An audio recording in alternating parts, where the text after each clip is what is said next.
Enrique Uyuné, soy de Colombia, departamento del Cauca, pueblo Misak, indígena del suroccidente. Los invitamos a escuchar Marquemos un Norte. Mi nombre es Albolivia Gordillo Bautista, perteneciente a Chiapas, una comunidad indígena llamada Tenejapa. Asistí a la segunda cumbre continental y los invitamos a seguir escuchando Marquemos un Norte.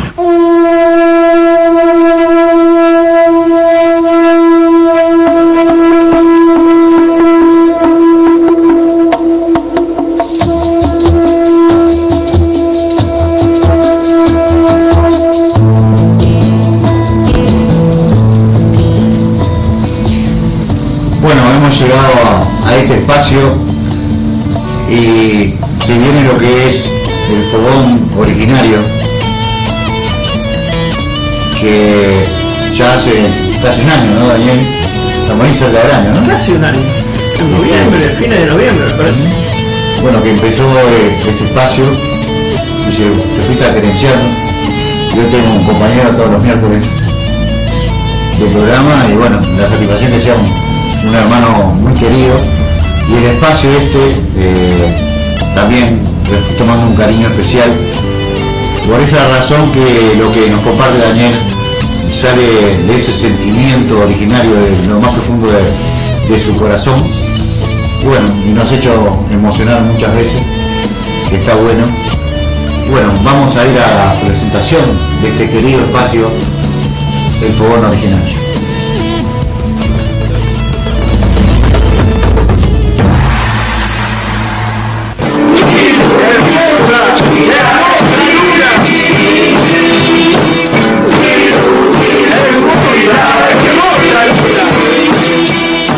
Bilú, Bilú, Idaí, hermosa, hermosa luna. Hue, hue, Idaí, fuego, fuego, luna.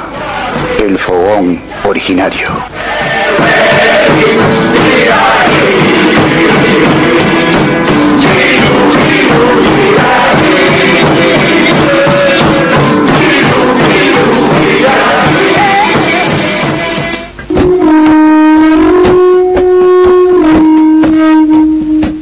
Aunque esté lejos de mi tierra, en la miseria y el dolor. Bueno, Ricardo, para este fogón originario voy a contar una historia que yo la voy a titular La leyenda de las taperas. Hay un cuento que se llama La leyenda de la tapera, pero acá esa leyenda es sobre aparecidos, y esta leyenda que yo la voy a relatar ahora es sobre las taperas en general, las taperas que vemos todavía se les llama taperas, pero hoy son ranchos abandonados. Yo voy a hablar de las taperas, por qué se les llamó taperas y por qué empezaron a quedar abandonadas. El nombre tapera viene de tape. Eran los indios tupí guaraní que, llegados con Rivera desde las Misiones, se les fundó un pueblo que hoy es el pueblo de Bella Unión, y se les prometió que se asentaban ahí, y ellos traían algo así como, no me acuerdo si era es una exageración tal vez lo que voy a decir, pero era entre 3.000 y 30.000 cabezas de ganado, no me acuerdo, porque era mucha población la que venía, y traían casi el triple de vacas. Rivera se trajo todo el ganado que pudo desde las Misiones antes de entregárselas a los brasileños. Primero ese pueblo se asentó en Bella Unión, y Rivera le dio unas vacas para alimentarse en la cortita, y le prometió que hacía una recría y le volvía a mandar vacas hacia afuera. Eso no ocurrió nunca. Esas vacas fueron repartidas o vendidas, mejor dicho, por este Malandra, que fue gobernador del Uruguay, primer presidente de este país, y esas vacas nunca volvieron a llegar a la población guaraní. Aquí que parte de esta población guaraní quedó como ejército regular de Rivera y participó en la masacre de Salsipuedes. Eso está documentado, que hay un grupo guaraní que participa en la batalla de Salsipuedes. Y tan es así, fue considerado tan un batallón indio, que mueren muchos cuando nuestros ancestros se defienden y logran rescatar algún arma, algún cuchillo, algún arma, matan mucho guaraní. Sin embargo, el ejército reconoce una muerte sola, la de Maximiliano Oves. O sea, esos indios guaraníes tampoco eran considerados soldados, ni siquiera seres humanos. Bueno, aunque este grupo guaraní ayuda a Rivera en el exterminio de Charrúa, quién sabe, capaz que solo por obedecer o capaz que con alguna intencionalidad tribal, eso queda perdido en el tiempo. Rivera igual los traiciona a ellos también, y las vacas no le llegan jamás.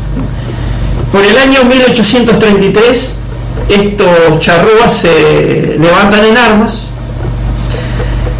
estos guaraníes se levantan en armas en Bella Unión y son masacrados. Entre ellos se dice que Comandillú logra salvar su vida tirándose al río Uruguay, y a nado llega a Argentina, y después creo que no se sabe más de él. Esta población, cuando el resto de esta población, los que quedaron de rehenes del gobierno del ejército de Rivera, es trasladada a Durazno, y desde ahí es llevada y fundada lo que sería el último reducto indígena en el Uruguay, que se llama San Borja del Xi.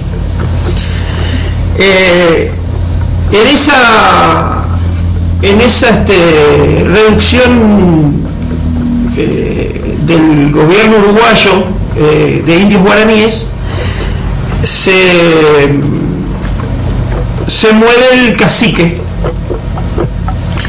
que se me escapa el nombre ahora, y queda su mujer a cargo de la gobernación, digamos, del cacicazgo, y se le llama así, la cacica,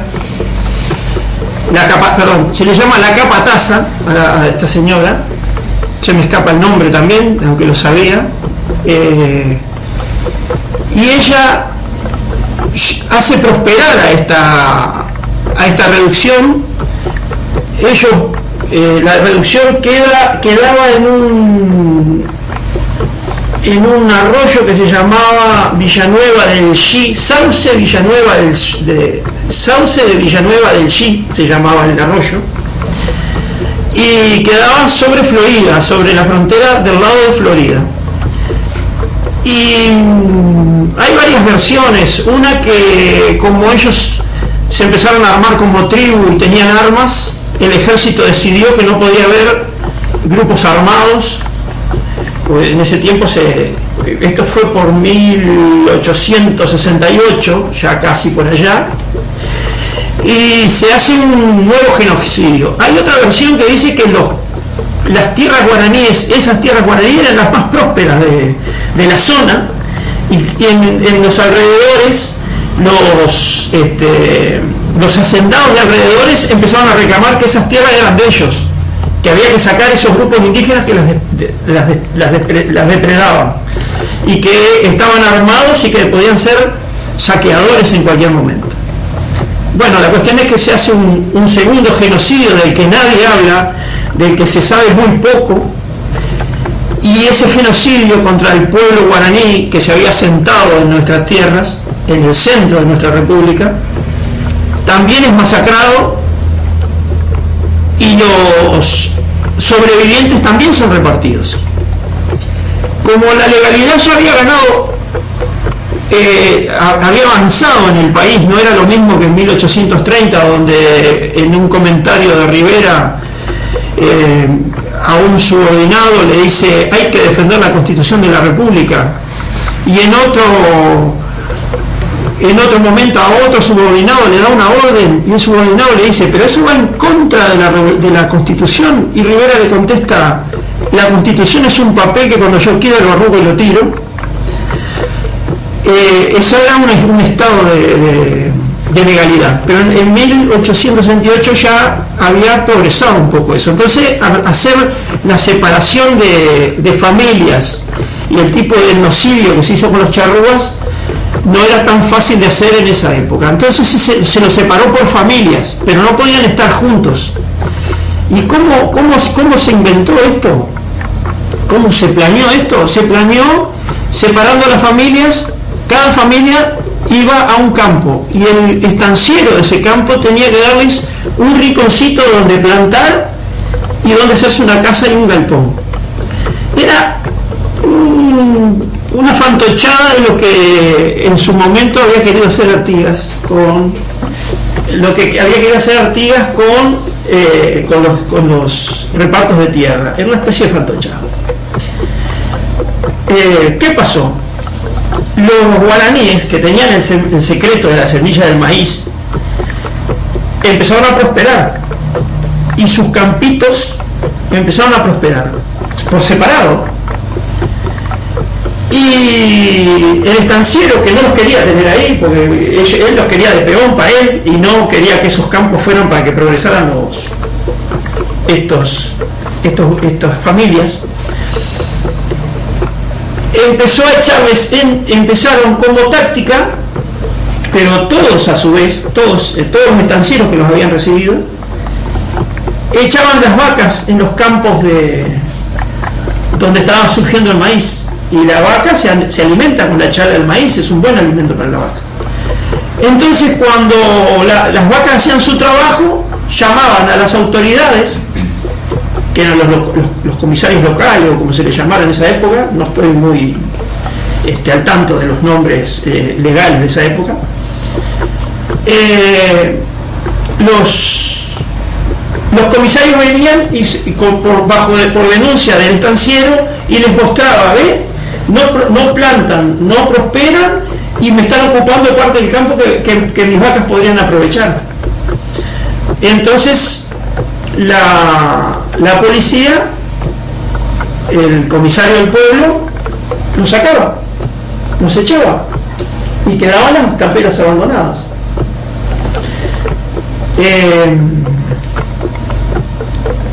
Hubo un momento en que un abogado ve lo que está pasando y llama a un juez y le explica cómo es la historia de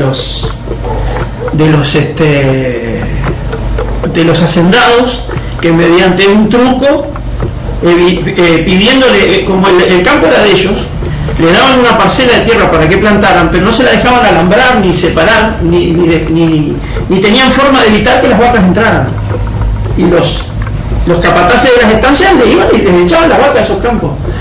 Entonces, como este abogado lo vio, llamó a un juez,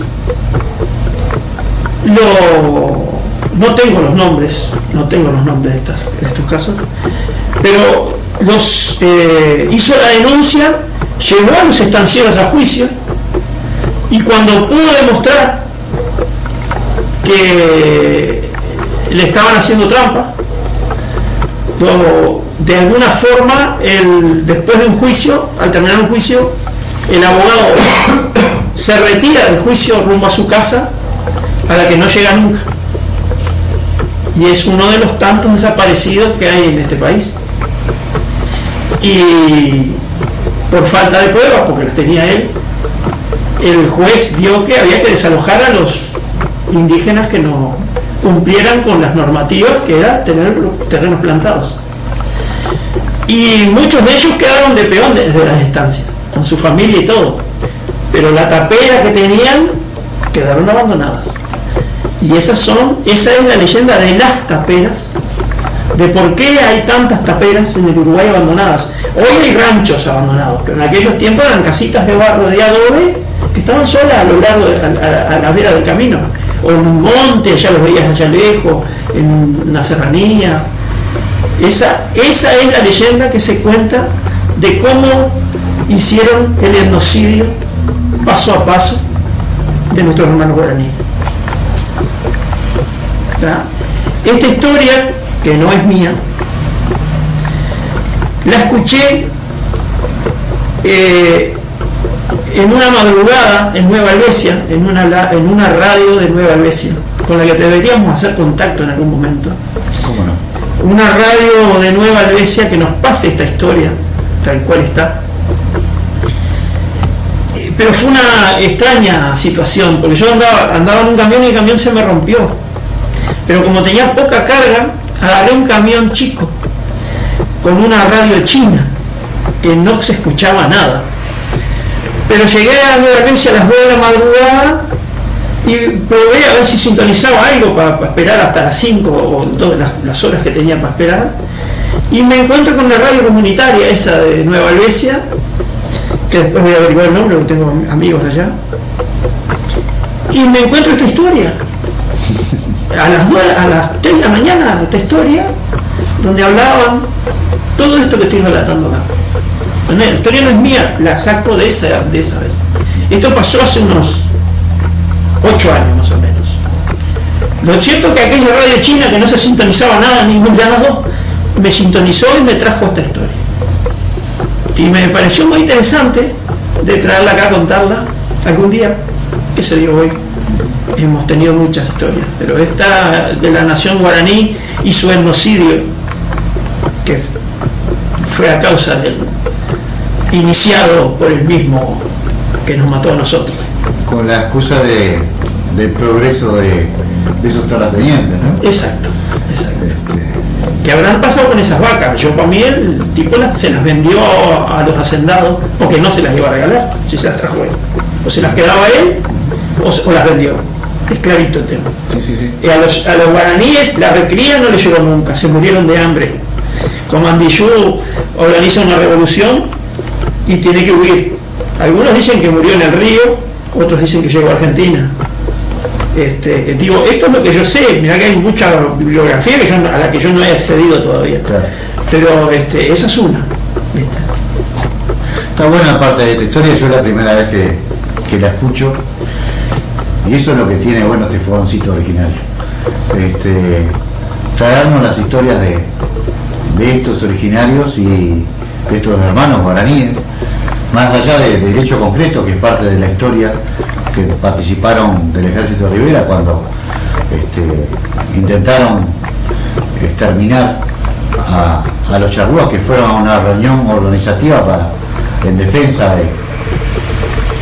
de lo que era ese momento, como un engaño. Es una mancha en la historia sin duda, pero desde el rencor no se logra nada, y bueno, también sufrieron, además por la misma mano, esta matanza que hicieron con ellos, y bueno, son nuestros hermanos. Y en Uruguay, más allá de la nación charrúa, existe la nación guaraní, que sepamos no están organizados, por lo menos sabiendo, ¿no? Quizás en cualquier momento ojalá nos den una sorpresa y los tengamos también al pie de la lucha por nuestros derechos, porque estaría bueno que la otra nación que vivió con sus ancestros en estas tierras se pusiera a tiro, y bueno, fortalecer este círculo de hermandad que siempre tratamos de fortalecerlo con la nación guaraní. Lo voy a decir sin querer ofender a nadie. También había un batallón de afrodescendientes que participó al mando de General Luna, que en aquel momento era el Capitán Luna, que también participó. Nosotros no miramos a los afros como culpables, tampoco vamos a mirar a la nación guaraní como culpable. Sencillamente quienes participaron habrá quedado en su conciencia por qué lo hicieron, y si son culpables ellos, nosotros no le vamos a echar culpa a nadie.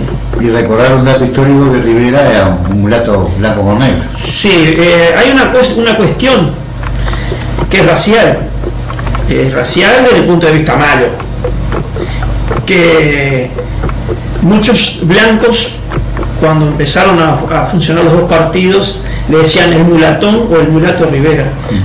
Si hay algo de lo que Rivera no era culpable, era de ser mulato.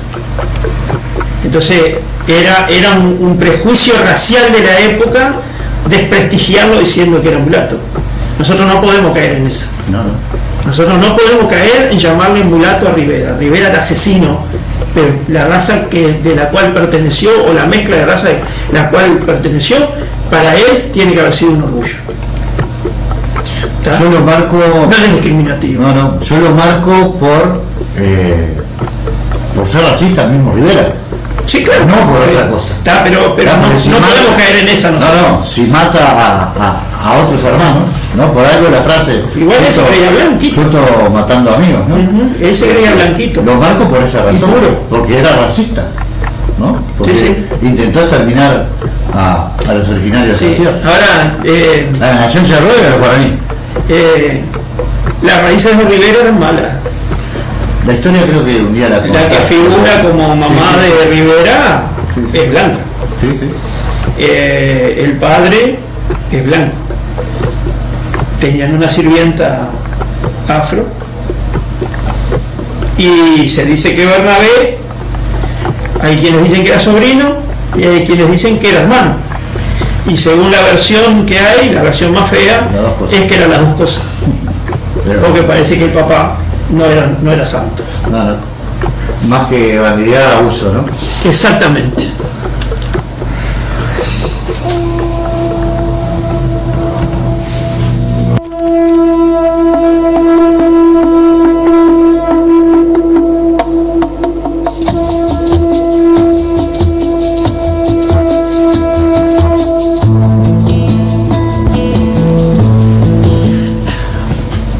Para terminar este fogón originario, quería dar un fuerte saludo y un gran abrazo a todos los integrantes de CONACHA que van camino a la legalidad de este conglomerado de grupos indígenas, y un abrazo a todos ellos, y adelante, que lo que se vivió el domingo estuvo bueno, y estar entre hermanos para mí fue un orgullo. Bueno, y para el final del fogón originario, charrúas y guaraníes, huaycaimar, guay, vaginal. Charrúas y guaraníes, mañana hay que caminar.